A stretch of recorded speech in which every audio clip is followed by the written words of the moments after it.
शालिनी की उम्र लगभग 28 साल की हो चुकी थी, लेकिन अभी तक उसकी शादी नहीं हुई थी। शालिनी के मम्मी पापा सरला और महेश जी ने कभी उसकी शादी के लिए कुछ ज्यादा कोशिश भी नहीं की। शाली मन ही मन चाहती थी कि दूसरी सहेलियों की तरह उसका भी घर बस जाए, लेकिन वो अपने मम्मी पापा से ये बात कहती भी तो कैसे कहती। माँ जानती है, मेरी सहेली है ना शीतल, उससे बेटी हुई है, बड़ी प्यारी बच्ची है उसकी। अरे ये तो बहुत अच्छी बात है। उसकी शादी भी तो 4 साल पहले हो गई थी ना। अब क्या करे बेटा, चाहते हैं तो हम भी यही है कि तुम्हारी शादी हो जाए, लेकिन कोई अच्छा लड़का मिलता ही नहीं।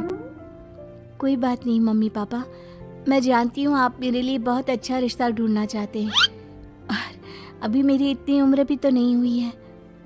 अच्छा शालिनी बेटा, क्या है ना, मेरे पास नई साड़ी नहीं है और मुझे किटी पार्टी में जाना था, तो इस महीने तेरी तनख्वाह आ जाए तो एक नई साड़ी दिलवा देना बेटा।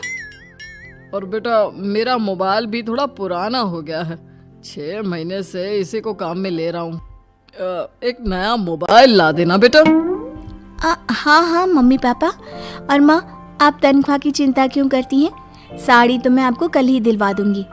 और रही बात आपकी मोबाइल की, तो मैं आज शाम को ही ऑफिस से लौटते वक्त ले आऊंगी। अरे भगवान सबको तुम्हारे जैसी बेटी दे, कितना ध्यान रखती है अपने मम्मी पापा का। पापा, आज आप दुकान नहीं जा रहे हैं क्या? वो क्या है ना बेटा, मेरे सर में जरा दर्द हो रहा है, इसलिए आज दुकान जाने का मन नहीं है। पापा दवाई ले लीजिए, और अगर हो सके तो चले जाइए। इस तरह दुकान बंद रहेगी तो ग्राहक आना बंद कर देंगे ना। अरे बेटा, तेरे पापा की अब उम्र हो चली है, और तू है ना हमारी कमाऊ बेटी, इतनी अच्छी नौकरी करती है, हमारा ख्याल रखती है, तेरे पापा को चिंता करने की क्या जरूरत भला है? ठीक है पापा, आप अपना ध्यान रखिए, मैं ऑफिस से लौटते वक्त आपका फोन ले आऊंगी। और माँ, आपकी साड़ी हम कल लेकर आएंगी। शालिनी के जाने के बाद क्या करे, शालिनी के लिए सच में कोई लड़का ढूंढकर उसकी शादी करवानी है क्या? अरे पागल हो गई हो क्या? वो शादी करके इस घर से चली गई तो हमारे खाने के लिए पैसे कहाँ से आएंगे? जानती हूँ वैसे भी आपको ना दुकान पर जाने में, काम करने में आलस आता है, अच्छे से पहचानती हूँ आपको। हाँ तो क्या हुआ, बेटी नौकरी करती है, जब बच्चे माँ बाप की कमाई पर मजा कर सकते हैं तो क्या माँ बाप बच्चों की कमाई पर थोड़े दिन चैन से जी नहीं सकते? अरे वो तो हम जी रहे हैं ना, देखा ना हमारी बेटी एक ही बार में हमें मोबाइल और साड़ी दिलाने के लिए कैसे फट से तैयार हो गई। एक दिन सरला की एक पड़ोसन अपने भतीजी का रिश्ता लेकर सरला के घर आती है। सरला बहन, ये मेरा भतीजा है प्रशांत, इसके लिए रिश्ता ढूंढ रही थी बहुत दिन से। अचानक से तुम्हारी बेटी का ख्याल आया, इतनी सुंदर और अच्छी नौकरी वाली लड़की है, मुझे तो बहुत पसंद है।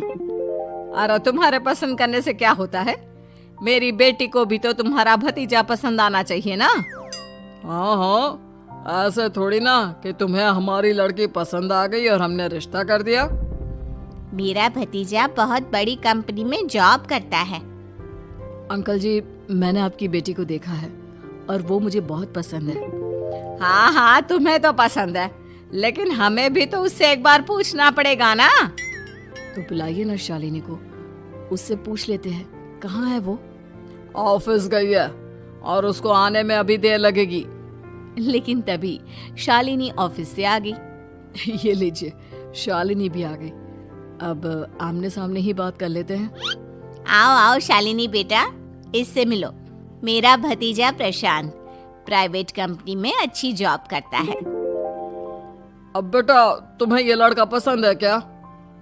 देखो बेटा, सोच समझ कर हाँ करना, तुम्हारे ऊपर कोई जबरदस्ती नहीं है।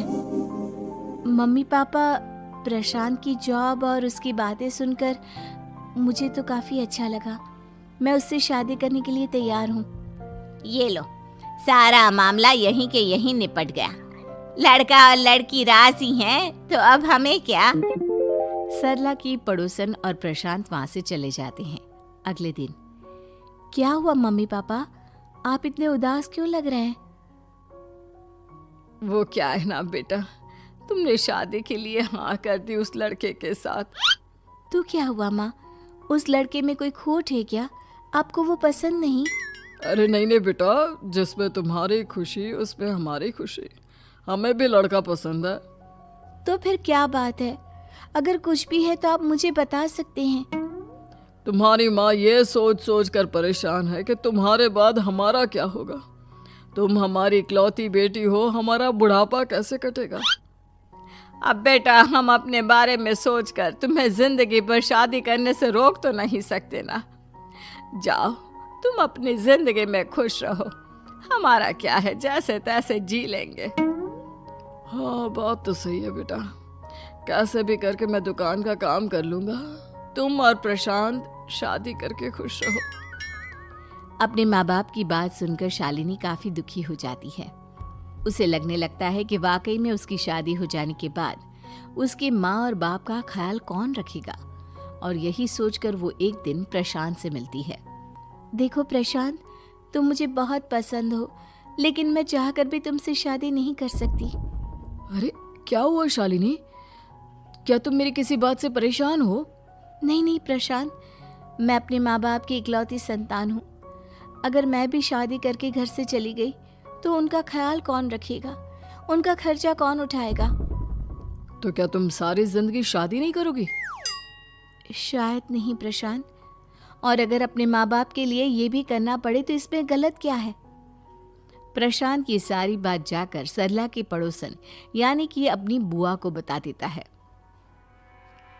ये सरला तो बड़ी चालाक निकली। प्रशांत, वो अपनी बेटी के साथ खेल खेल रही है। कैसा खेल? आप क्या कहना चाहती हैं? अरे शालिनी बहुत सीधी और संस्कारी लड़की है, लेकिन ये सरला और महेश एक नंबर के चालाक। बुआ जी, आपकी बात सही है, लेकिन अपनी बेटी के साथ भला कोई क्यों चालाकी करेगा? वो तो मैं तुझे कल बताऊंगी। तो कल सुबह मेरे साथ शालिनी के घर चलना। और फिर अगले दिन। क्या हुआ सरला बहन, तुम्हारी बेटी ने तो शादी के लिए मना कर दिया। अब पता नहीं बहन जी क्यों मना कर दिया। हम तो चाहते थे कि बेटी की शादी धूमधाम से करें। हमारी तो बहुत इच्छा थी कि शालिनी की शादी प्रशांत के साथ हो जाए, लेकिन अब क्या करें, वही नहीं चाहती। आंटी जी, शादी के बाद मुझे अपने माँ बाप की बहुत चिंता रहेगी। उनका ख्याल कौन रखेगा? और इसलिए मैं प्रशांत तो क्या, किसी से भी शादी नहीं करना चाहती। अंधी हो गई हो क्या माँ बाप के प्यार में? पहले जरा अपने माँ बाप से सच तो पूछ लो। कैसा सच? यही सच शालिनी, कि ये तुम्हारे सगे माँ बाप नहीं है और तुम इनके लिए सिर्फ पैसे कमाने का एक जरिया हो। अरे अरे, ये तुम क्या कह रही हो?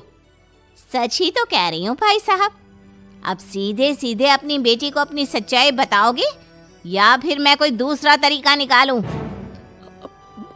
हमें माफ कर दो शालिनी, वो क्या है ना, हमारी कोई औलाद नहीं थी और जब तुम छोटी थी तो हमने तुम्हें गोद ले लिया था।